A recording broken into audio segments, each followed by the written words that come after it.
Work-life balance is interesting. You have to decide the quality of life that you want and the type of client that you want to work with. And so when I am interviewing with a client, it's a mutual hiring.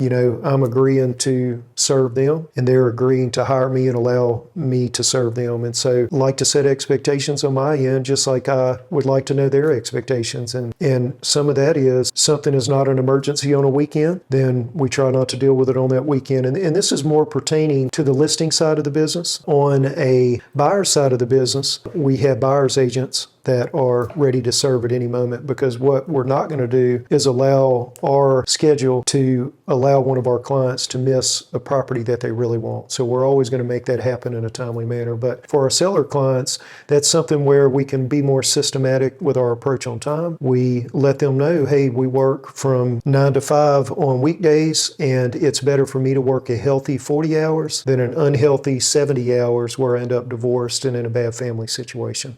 Whatever a client needed, I wanted to immediately take care of them because I was trying to prove myself in this industry. But when you also have a commitment to your wife, to your children, to be a good father for them, then it's important that you give them that time. And so I don't miss any of my kids' functions. As we speak at this moment, my 11-year-old's basketball team, I'm his coach on that team. I am at every T-ball game that my 6-year-old has. I'm at my 18-year-old's events and school things, and I'm at my college-age kids whenever he wants me around. I'm at whatever he has going, and then the same for my wife and family. When I'm working efficiently, and I'm working diligently, and I'm working hard. When I'm not working, then I'm completely not working. It's something that I've been blessed with a great quality of life, but I have structured it that way. And so I explain to my clients when I take on a new property that, these are the times when I return calls, and here's how often you'll hear from me, and here's how we'll communicate. What I've found is that if a client is unreasonable in that regard, then this may not be a match, because we have to be equally yoked. And if we're not, then they would end up frustrated and I would end up frustrated, and that, wouldn't be good for anyone. When I think about our team members at the beginning of the year, I think that you have to look at your calendar and your schedule from, once again, like a 500-foot view, and you've got to lay out like a 12-month desk calendar, and you've got to put in the times that are sacred to you into that calendar before you put in your business stuff. And so what would those be? Well, when you go on a vacation, where are you going? I feel as though at the beginning of the year, you have to have a time budget and a money budget. And you got to have plans for all the things that you want to do and the time set aside to do those things. As those are set up, then you put in all of your business things that you need to schedule around it. And those business things have to be able to support the lifestyle of what you've set aside. And so I find that can be highly motivating as you realize, hey, I have the opportunity to go to Europe this year. Here's what it's going to cost me. Here's the time that I've allotted. Here's how hard I have to work in order to fulfill that goal.